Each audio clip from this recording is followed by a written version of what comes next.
Good afternoon. So good to have you here. Thank you for the invitation. I feel really flattered. So, tell me, Michael, how do you do your shopping nowadays? Actually, in my office. In your office? On a laptop. Okay. But I used to be the biggest shopping victim of all times. I just think shops have just become so boring and the services are so bad. And I just don't have the time to go to a place that has certain opening hours. So I have really become one of these people I thought I would never turn into. I am an online shopper. Ooh, that's a revelation. I know, but for me it's very easy because, you know, I work very long hours and I've got a studio with a great receptionist. So I order something, it gets delivered.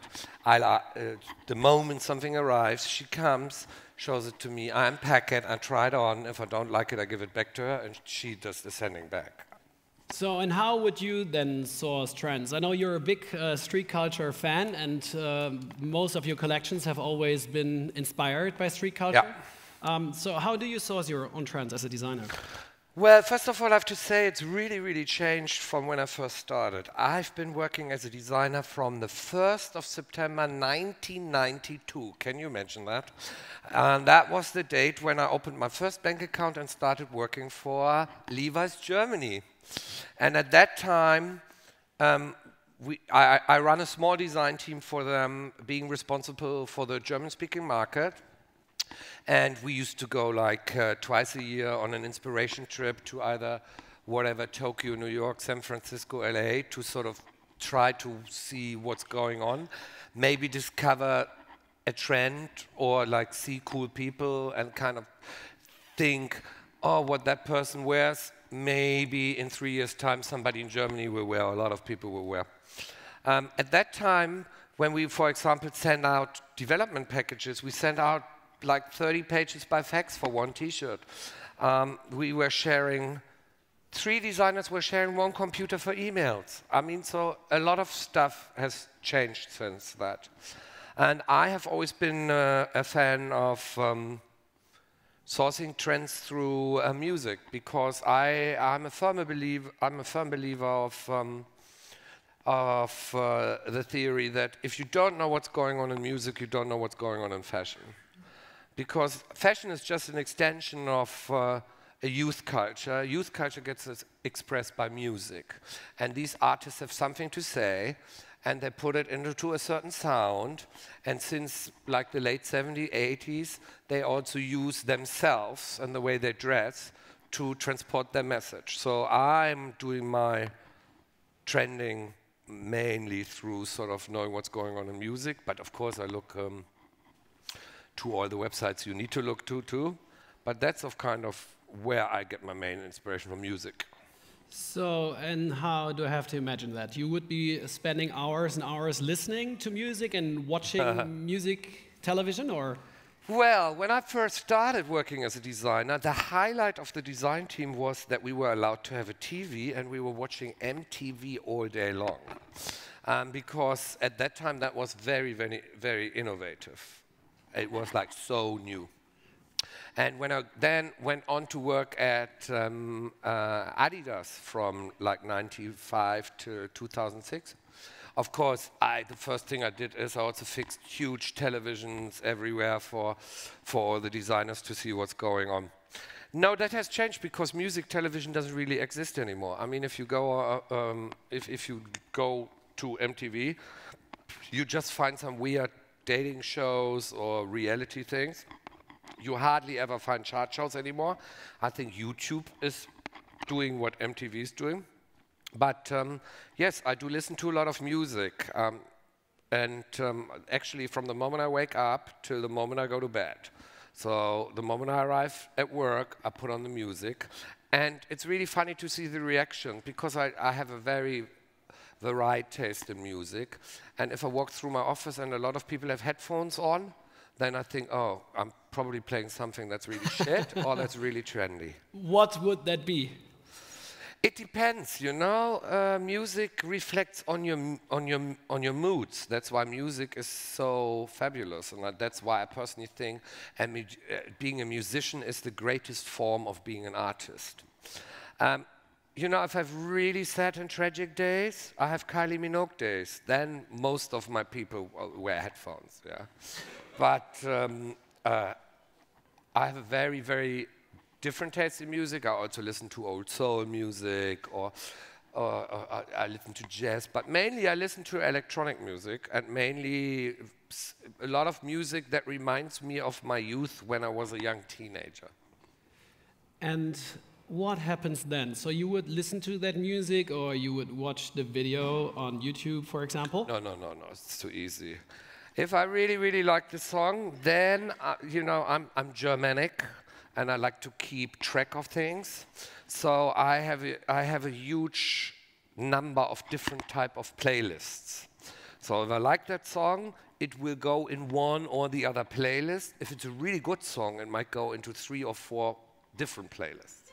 Oh, wow. Yeah. And then And then I collect it and I play it all over. You know, I have that music running, but I mean, I'm constantly interested in new music and keep track. And then what happens then? So you hear a song, or sometimes you watch a video, and then you see something or you hear something that inspires you. So how does that then flow into your design concept? For me, this is really easy. Maybe for the outsider, it's quite difficult. But like when I'm working on a collection, let's say I work on a collection for Jet Set, where I'm creative director now since like 1 year. I try to unearth the DNA of Jet Set. And Jet Set is the non-plus-ultra 80s, early 90s sportswear brand. It's actually the brand, in my eyes, that created this genre that everybody's talking about now, luxury sportswear, that every big French fashion house is trying to do. And so while I'm unearthing the archive, because when I work for a brand that has a DNA, I always dig my hands into the archive and take things out and try to find out why they were so brilliant at the time, and if maybe some of this brilliantness has a relevance again today. And then usually I groove myself into the time period musically too. So I'm going like, okay, this jacket is like from 84, I was listening whatever to Depeche Mode or to Soft Cell or to whatever, and I'm starting to build playlists. And then, funnily enough, I listen to a lot of new music because there's so many good music out there at the moment, because there is so many people that can make music very easily, much more easily than they used to be able to do it. And like when you listen to, I listen also to a lot of alternative. When you listen to alternative electronic music, you will find a lot of quotes or a lot of segments that are so clearly taken from that time that in my mind I'm working on Jet Set, and I put that in, and it gives it then lets me see that you can take something from the past, take it out of the context, and can make it modern and meaningful. So you would mix it again with the recent trends, and so that sounds really like a fun process. So you're in the archive, and then you listen to it. That's really cool. So so you would discover then, I guess, patterns or cool pictures from that time with cool. Maybe I'm more interested in product. I'm a product guy because I really, really need to see how, for example, Jet Set. I think the core of the DNA is that Jet Set is the non-plus-ultra jacket company. They have done amazing winter jackets. I mean. Been very innovative in the use of materials and detailing and patterns when they started. So for me, it's important to not just see a photo, but like to really see the product. And also touch the fabric. Touch the fabric and like look at the stitching, the zippers, the lining. So when I first started working for Jet Set, I went to their archive in Zurich and went through the whole archive and pulled all the things that I think are relevant and had them shipped to Berlin. And what did they say?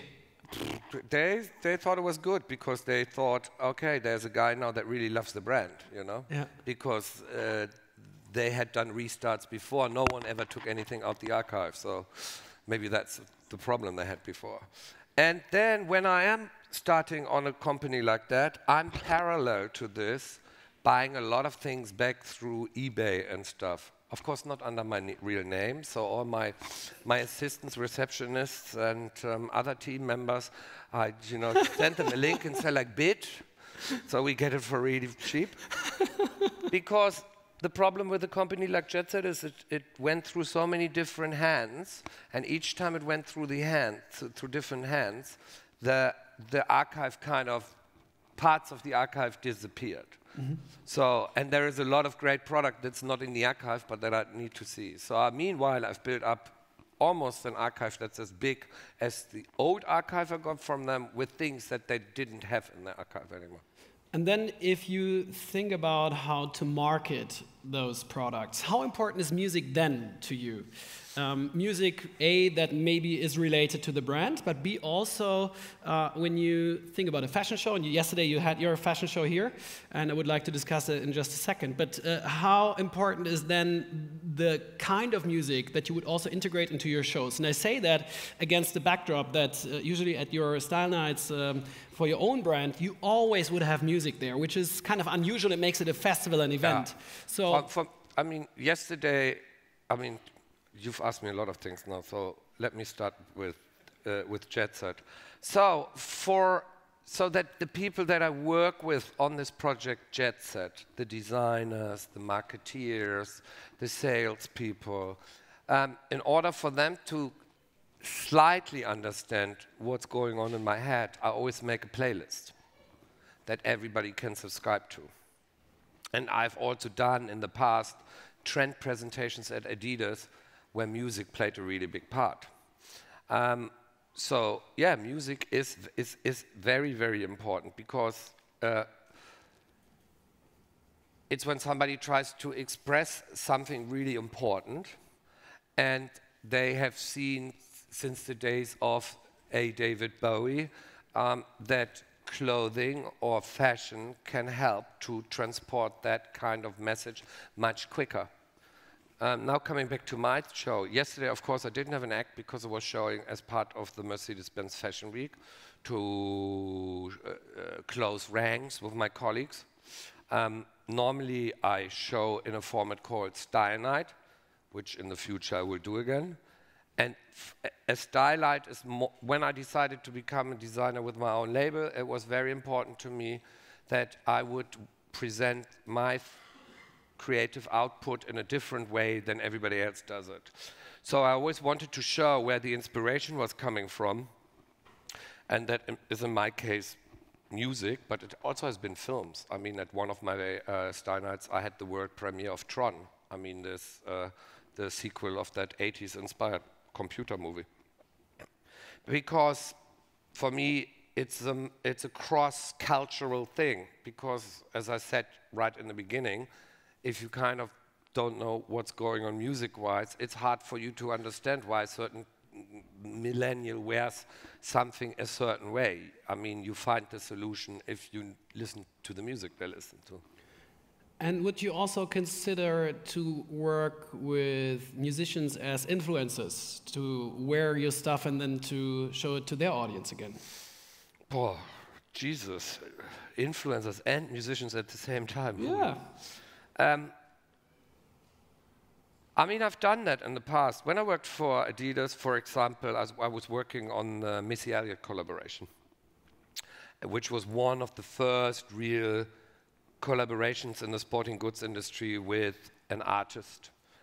And I only started working with her because I had seen on MTV that in all her videos she styled herself and her dancers in MTV in Adidas product that didn't even exist. So basically they bought Adidas product and they changed it and customized it. And I thought, this woman is really cool. First of all, she's like a great musician, great artist, and she obviously loves the brand, and she actually treats it really respectfully. So I got in touch with her, and for many, many years I worked with her on the Missy Elliott collection. That I really, really liked. But today, I think there's also a lot of musicians that don't have the knowledge or the true knowledge to do this kind of thing.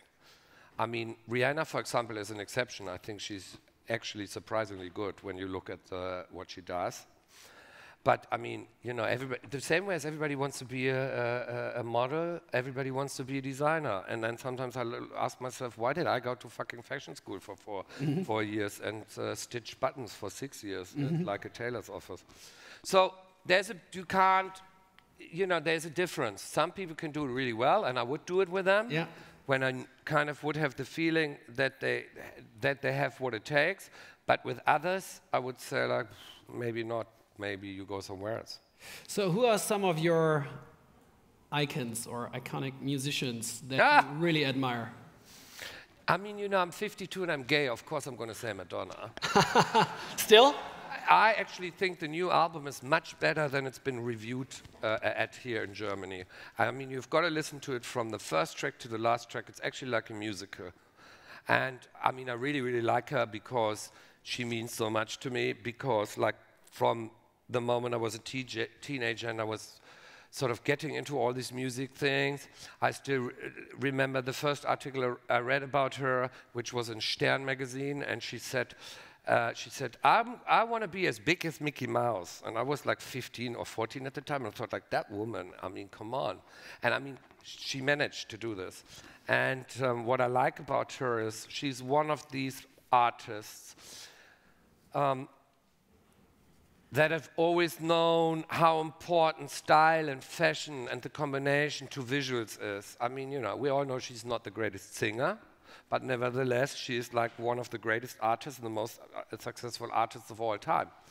And yes, some albums of her were maybe not so good, but if you look at her total oeuvre of work, I mean, I think she's very, very innovative, and I've just seen some of her new videos. I mean, they're really good.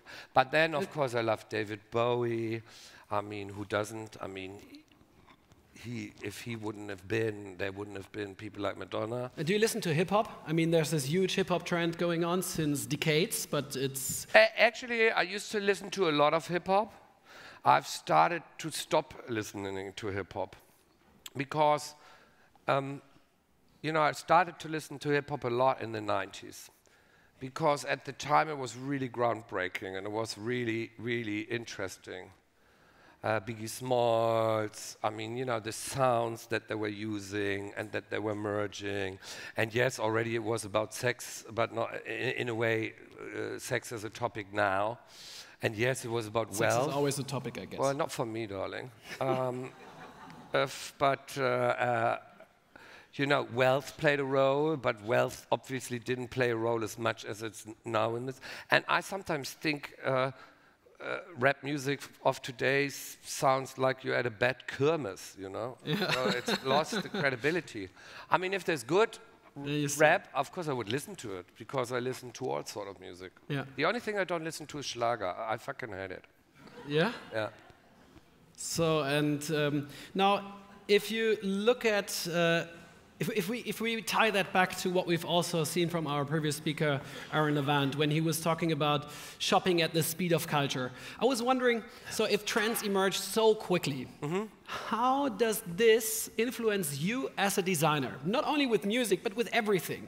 Do you completely disconnect from it? Now, let's say with Jet Set. You know, I am born in 1967. I was the generation in Germany that kind of was there when cable TV arrived. Like, you know, before there was 3 channels. When cable TV arrived, I was, I think, around 13.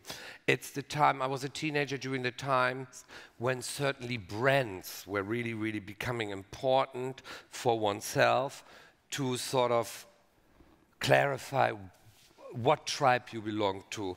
So I call myself die ewige Zielgruppe. And of course, I'm still interested what's hot and what's not hot and what's going on. But when it comes to trends and trending, I have become much more selective, because when I started working as a designer, there was maybe 1, 2, or 3 trends, and they lasted a few years. and you knew you could market them in a certain speed to sort of, they started them with, they started with opinion leaders, then it went down to early adopters, late adopters, and then mass market. And of course, that all is not relevant anymore because, first of all, the way journalism works has changed. I mean, every good influencer has more power than a journalist with a print media. Yes. And then how we buy things has changed. How often we get shit delivered into stores has changed. So I look at all that, but I've become way more selectively and just try to find the macro trends that I think these are relevant after a week still. I would love to speak with you about that. Having an eye on time, it's not possible. But one last question. Let's consider all of these people, including me, are part of your design team. And now there's the one song that they need to hear in order to support you in your creative process. Which song would that be? That's very, very difficult. I think it would be an album. The album of the week would be by this duo from America called Drama. They're a really good band. So we all should be listening to that. You should be listening to that. Thank you very much. Michael Michalsky. Thank you for having me. Thank you for being with us. Thank you.